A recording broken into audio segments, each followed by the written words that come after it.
হরে কৃষ্ণ। প্রিয় শ্রোতা বন্ধুরা, ভগবান শ্রীকৃষ্ণ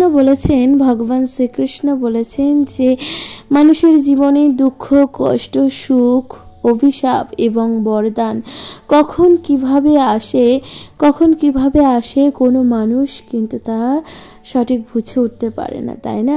প্রিয় শ্রোতা বন্ধুরা, সঠিকভাবে মানুষ কিন্তু তা বুঝে উঠতে পারে না। মানুষের জীবনে কখন সুখ আসবে, কখন দুঃখ আসবে তা কিন্তু মানুষ আগে থেকে জানতে পারে না। ঠিক তেমনি মানুষের জীবনে অভিশাপ কখন নেমে আসবে এবং কখন অভিশাপ বরদানে পরিণত হয়ে যাবে তখন কিন্তু ব্যক্তি কখনোই তা জানতে পারে না।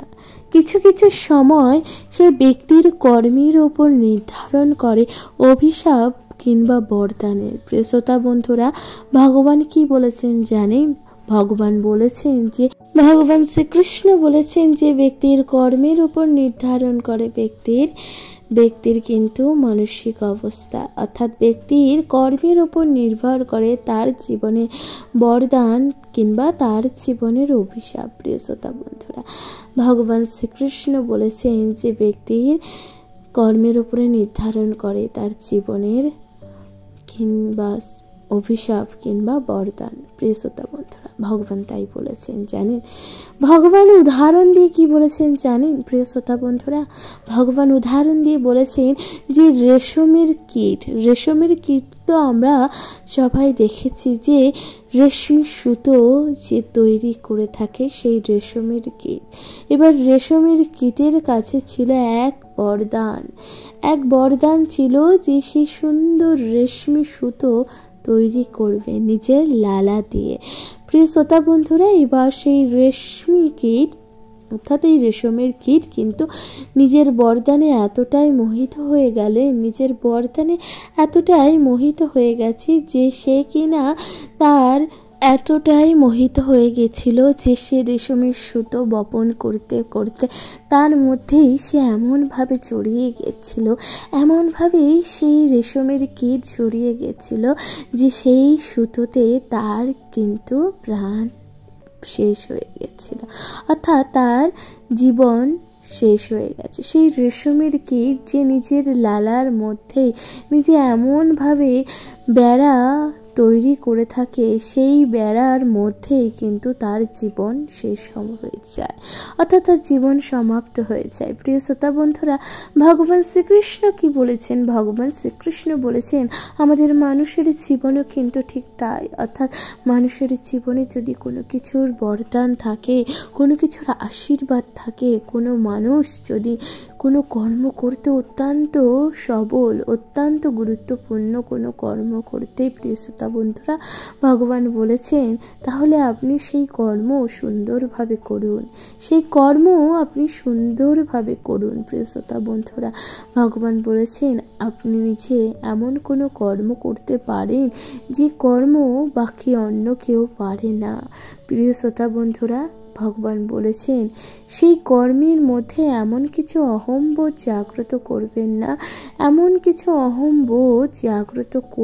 না যে সেই আপনার অহংকার কিনা আপনারই পতনের কারণ হয়। সুতরাং প্রিয় শ্রোতা বন্ধুরা, ভগবান বলেছেন আপনি নিজের জীবনে নিজের কর্মের দ্বারা এতটাই অহংকার করবেন না যে অহংকারের জন্য আপনার পতন নিশ্চিত। প্রিয় শ্রোতা বন্ধুরা, ভগবান শ্রীকৃষ্ণের মধুর বাণী শুনতে থাকুন, কমেন্টে লিখতে ভুলবেন না। জয় শ্রী রাধা কৃষ্ণ। হরে কৃষ্ণ। প্রিয় শ্রোতা বন্ধুরা, ভগবান শ্রীকৃষ্ণ বলেছেন মানুষের জীবনে জন্ম মৃত্যু যা অত্যন্ত গুরুত্বপূর্ণ। যে ব্যক্তি জন্ম লাভ করবে সে ব্যক্তির মৃত্যু কিন্তু অবধারিত, তাই না? প্রিয় শ্রোতা বন্ধুরা, এই ধরাধামে কেউ কিন্তু অমর নয়। ভগবান বলেছেন ঠিক তেমনি একটি খেলা, অর্থাৎ একটি ক্রিয়া যা কিনা মৃত্যুর সমান, যা সেই ব্যক্তির ব্যক্তিত্বকে হরণ করে, সেই ব্যক্তির মানসিকতাকে হরণ করে, সেই ব্যক্তির সমস্ত সুখ যে কিনা হরণ করে। সেই খেলা কি, সেই ক্রিয়াটা কি? প্রিয় শ্রোতা বন্ধুরা, ভগবান শ্রীকৃষ্ণ বলেছেন সেই ক্রিয়া হচ্ছে দ্রুতক্রিয়া। অর্থাৎ দ্রুতক্রিয়া এমনই এক খেলা, এমনই এক ক্রিয়া, যে খেলা খেলতে খেলতে মানুষ তার নিজের সর্বস্ব শান্ত করে। অর্থাৎ এই ক্রিয়া এমনই যেমন বাইরে থেকে কোনো কিছুকে প্রলোভিত করে। যেমন ধরুন কোনো মাকড়সার জাল, মাকড়সার জাল তো আমরা প্রত্যেকেই দেখেছি, তাই না? মাকড়সার জালের কাছে কিন্তু নানান রকম পোকা মাকড় কিন্তু উড়তে উড়তে সেই জালে এসে যখন পড়ে, ক্রমশ সেই জাল থেকে মাকড়সা কিন্তু গিয়ে সেই পোকাটিকে খেয়ে নেয়। অর্থাৎ সেই জালের মধ্যে যে কোনো পোকা আসলে সে কিন্তু আর বেরোতে পারে না। প্রিয় শ্রোতা বন্ধুরা, ভগবান শ্রীকৃষ্ণ বলেছেন মানুষের জীবনে এই ক্রিয়াটি কিন্তু সেই জালের মতন। অর্থাৎ দূর থেকে দেখতে খুবই প্রলোভন দেবে, দূর থেকে দেখে মনেই হবে যে খুবই প্রলোভনযুক্ত এবং খুবই চমকপ্রদ এবং খুবই ভালো। কিন্তু প্রিয় শ্রোতা বন্ধুরা, যখন এই দ্রুতক্রিয়ার মধ্যেই কোনো ব্যক্তি প্রবেশ করবে, ক্রমশ ধীরে ধীরে কিন্তু সে নিজেকে জড়িয়ে নেবে, এমনভাবে নিজেকে জড়িয়ে নেবে যে তার সর্বস্ব শান্ত হয়ে যাবে, তার সমস্ত কিছু কিন্তু শেষ হয়ে যাবে। সেই ব্যক্তি কিন্তু পথের ভিখারিতে পরিণত হয়ে যাবে। প্রিয় শ্রোতা বন্ধুরা, সেই দ্রুতক্রিয়া চলাকালীন সেই ব্যক্তি কিন্তু নিজের ব্যক্তিত্ব তথা নিজের অস্তিত্ব, নিজের সর্বস্ব ত্যাগ করবে, নিজের সর্বশান্ত হয়ে যাবে। প্রিয় শ্রোতা বন্ধুরা, এমনটাই হয়েছিল মহাভারতের সময়, তাই না? আমরা তো সবাই জানি যে মহাভারতের দ্রুতক্রিয়ার ফলে কি হয়েছিল পাণ্ডবদের সাথে। প্রিয় শ্রোতা বন্ধুরা, সেই দ্রুতক্রিয়ায় পাণ্ডবরা যখন কৌরবদের কাছে হেরে গেছিল, তখন কিন্তু ফলস্বরূপ তাদের রাজ্য, তাদের সিংহাসন, তাদের ধন সম্পদ, সর্বোপরি তাদের কুলবধূও কিন্তু সেই যুদ্ধে বাজি রাখা হয়েছিল, তাই না? যেখানে দ্রৌপদীকে বাজি রাখা হয়েছিল সেই দ্রুতক্রিয়ায়, প্রিয় শ্রোতা বন্ধুরা, এবং দ্রৌপদী যে কিনা ছিল কুলবধূ, কুললক্ষ্মী, সেই দ্রুতক্রিয়ায় দ্রৌপদীকেও বাজি রাখা হয়েছিল। প্রিয় শ্রোতা বন্ধুরা, এর থেকে লজ্জার কি হতে পারে? প্রিয় শ্রোতা বন্ধুরা, ভগবান বলেছিল তার ফল তো স্বরূপ জানি আমরা, তাই না? দুর্যোধন কিন্তু একবারও এটা চিন্তা করেনি দ্রৌপদী তাদের কুলবধূ ছিল। দুর্যোধন কিন্তু সেই ভরা সভায় দ্রৌপদীর বস্ত্র হরণ করেছিল। প্রিয় শ্রোতা বন্ধুরা, দ্রৌপদীর বস্ত্র হরণ করেছিল সেই ভরা সভায়, যেখানে তাহার শ্বশুর বাড়ির সকল সদস্য তথা সেই সভাসদরা সকলে কিন্তু উপস্থিত ছিল। প্রিয় শ্রোতা বন্ধুরা, সেই ভরা সভায় যখন দ্রৌপদীর লাঞ্ছনা করা হচ্ছিল, প্রিয় শ্রোতা বন্ধুরা, তখন দ্রৌপদী কিন্তু ভগবান শ্রীকৃষ্ণের শরণ নিয়েছিল এবং ভগবান শ্রীকৃষ্ণ কিন্তু দ্রৌপদীকে সেই চরম থেকে চরমতম লজ্জার হাত থেকে বাঁচিয়েছিল। প্রিয় শ্রোতা বন্ধুরা, ভগবান শ্রীকৃষ্ণ তাই বলেছেন যে দ্রুতক্রিয়া মানুষের জীবনে কতটা ভয়ঙ্কর হতে পারে একবার চিন্তা করুন। দ্রুতক্রিয়া মানুষের জীবনে যে কতটা ভয়ঙ্কর, কতটা ক্ষতিকর হতে পারে তা একবার আপনারা চিন্তা করুন। নিজের অন্তরাত্মাকে জিজ্ঞাসা করুন যে দ্রুতক্রিয়ার ফলে কত সংসার, কত বাড়ি, কত নিজের কাছের মানুষ, কত ধন সম্পদ, কত কিছুই না শেষ হয়ে গেছে, তাই না? প্রিয় শ্রোতা বন্ধুরা, ভগবান তাই বারংবার বলেছেন জীবনে দ্রুতক্রিয়া যা কিনা মৃত্যুর সমান, দ্রুতক্রিয়া যা কিনা মৃত্যুর সমান। সুতরাং জেনে শুনে মৃত্যুবরণ করা যা কিনা অপরাধ। সুতরাং আপনারা সেই অপরাধ কখনোই করবেন না।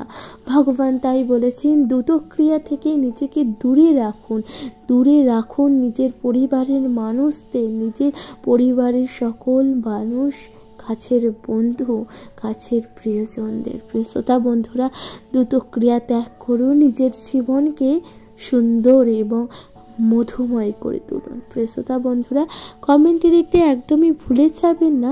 জয় শ্রী রাধা কৃষ্ণ।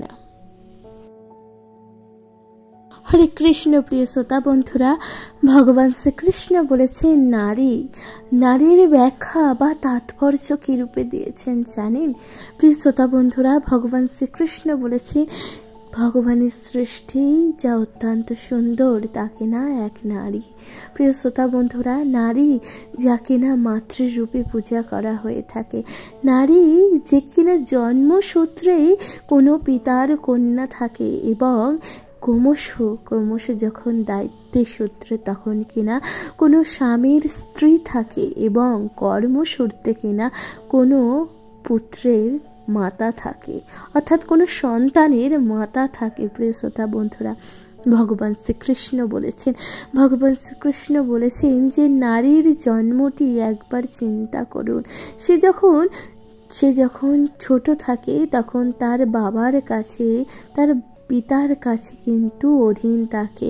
তার পিতা তার স্বাধীনতার মালিক থাকে এবং সে বিবাহের পর কিন্তু তার সম্পূর্ণ দায়িত্ব কিন্তু চলে আসে তার স্বামীর কাছে। তার স্বামী হয়ে ওঠে তার অভিভাবক। প্রিয় শ্রোতা বন্ধুরা, বিবাহের পর সেই নারীর সম্পূর্ণ দায়িত্ব কিনা চলে আসে তার স্বামীর উপর এবং তার স্বামী তার হয়ে ওঠে অভিভাবক। এবং সর্বশেষ অর্থাৎ যখন সেই নারী সন্তান ধারণ করে, যখন সেই নারী সন্তানের মাতা পিতা হয়, তখন কিন্তু সে তার সম্পূর্ণ দায়িত্বই কিনা তার সন্তানের ওপর অর্পণ করে দেয়। প্রিয় শ্রোতা বন্ধুরা, ভগবান শ্রীকৃষ্ণ বলেছেন নারীর জীবনটি দেখুন। শ্রীকৃষ্ণ বলেছেন যে নারীর জন্ম যা কিনা পরাধীনতার মধ্যেই থাকে, তাই না? সে নারী কি কখনোই স্বাধীন হতে পারে, পূর্ণ মাত্রায় স্বাধীন হতে পারে? সে কখনো তার নিজের সিদ্ধান্ত, নিজের কর্মগুলো নিজে সিদ্ধান্ত নিতে পারে? নিজের ভালো মন্দ, নিজের ভালো লাগা না লাগা, সে কি কখনো সেই দায়িত্ব নিতে পারে? প্রিয় শ্রোতা বন্ধুরা, ভগবান বলেছেন কখনো কখনো তা কিন্তু হয় না। সে নারী যখন বিবাহের সূত্রে কোনো স্বামীর গৃহে আসে এবং সে যখন এক নতুন গৃহে আসে, প্রিয় শ্রোতা বন্ধুরা, তখন সেই গৃহে তার মানিয়ে নিতে কিছু সময় লাগে। কিন্তু সেই স্বামীর গৃহে যখন তার ওপর অত্যাচার হয়, সেই নারীর ওপর অত্যাচার হয়, প্রিয় শ্রোতা বন্ধুরা, ভগবান শ্রীকৃষ্ণ তাই বলেছেন যে নারীর জীবন যা অত্যন্ত গুরুত্বপূর্ণ।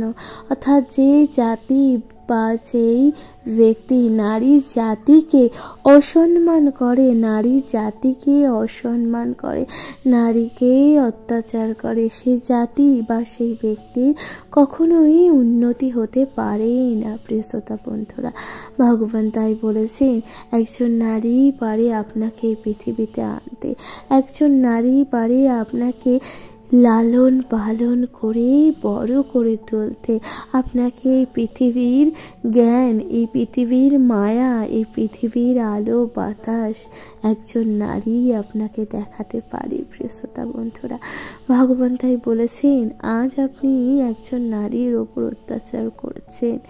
আপনি একবার চিন্তা করেছেন যে আপনার জন্ম কোথা থেকে, কে আপনাকে জন্ম দিয়েছে? একজন নারী নারী প্রিয় শ্রোতা বন্ধুরা, সেই নারী আপনার মাতা প্রিয় শ্রোতা বন্ধুরা। সুতরাং ভগবান শ্রীকৃষ্ণ বলেছেন কোনো মানুষকে অহেতুক কষ্ট দিতে গেলে, কোনো নারীকে অহেতুক কষ্ট দেওয়া কিন্তু বন্ধ করুন, নিপীড়ন করা বন্ধ করুন। কারণ একটা কথা ভগবান বলেছেন যে নারী কিন্তু বিনাশও করতে পারে। সুতরাং আপনি যদি, অর্থাৎ ভগবান বলেছেন কোনো মানুষ, কোনো ব্যক্তি যদি নারী জাতিকে দুর্বল মনে করে থাকে, নারীর ওপর অত্যাচার করে বিনা কারণ বশত, বিনা কারণে নারী জাতিকে দুর্বল ভেবে অত্যাচার করে, সেই জাতি অর্থাৎ সেই নারী কিন্তু তার বিনাশও করতে সক্ষম হয়। প্রিয় শ্রোতা বন্ধুরা, ভগবান শ্রীকৃষ্ণ আমাদের ঠিক তাই বলতে চেয়েছেন। প্রিয় শ্রোতা বন্ধুরা, ভগবান শ্রীকৃষ্ণের মধুর বাণী শুনতে থাকুন এবং আপনারা কে কোথা থেকে ভগবান শ্রীকৃষ্ণের মধুর বাণী শুনছেন কমেন্টে লিখতে ভুলবেন না। জয় শ্রী রাধা কৃষ্ণ। হরে কৃষ্ণ। প্রিয় শ্রোতা বন্ধুরা, ভগবান শ্রীকৃষ্ণের মধুর এবং মূল্যবান বাণী যে আমি পিয়ালি আজকে আপনাদের সাথে পাঠ করে শুনিয়েছি। প্রিয় শ্রোতা বন্ধুরা, আশা করছি ভগবান শ্রীকৃষ্ণের এই মধুর বাণী যা আপনাদের ভালো লাগবে এবং আপনাদের গুরুত্বপূর্ণ মতামত দিতে একদমই ভুলে যাবেন না। প্রিয় শ্রোতা বন্ধুরা, আপনারা কে কোথা থেকে ভগবান শ্রীকৃষ্ণের মধুর বাণী শুনছেন, আপনাদের গুরুত্বপূর্ণ মতামত দিন। প্রিয় শ্রোতা বন্ধুরা, ভগবান শ্রীকৃষ্ণ মানুষের স্বার্থে, মানুষের দুঃখ কষ্ট নিবারণ করার জন্য, মানুষের জীবনে উন্নতির স্বার্থে কিন্তু ভগবান শ্রীকৃষ্ণের এই মধুর বাণী। প্রিয় শ্রোতা বন্ধুরা, ভগবান শ্রীকৃষ্ণ মানুষের জীবনে নতুনভাবে চালনা করার জন্য, মানুষের জীবনে নতুনভাবে উন্নতির জন্য ভগবান শ্রীকৃষ্ণের এই মধুর বাণী। প্রিয় শ্রোতা বন্ধুরা, সুতরাং ভগবান শ্রীকৃষ্ণের মধুর বাণী শুনতে থাকুন এবং নিজেদের জীবনে উৎপন্ন হওয়া সেই সকল প্রকার দুঃখ কষ্ট থেকে নিজেদেরকে কিন্তু বাঁচিয়ে রাখুন। প্রিয় শ্রোতা বন্ধুরা, সুতরাং ভগবান শ্রীকৃষ্ণের মধুর বাণী শুনতে থাকুন এবং আপনারা কে কোথা থেকে ভগবান শ্রীকৃষ্ণের মধুর বাণী শুনছেন কমেন্টে লিখতে ভুলবেন না। জয় শ্রী রাধা কৃষ্ণা।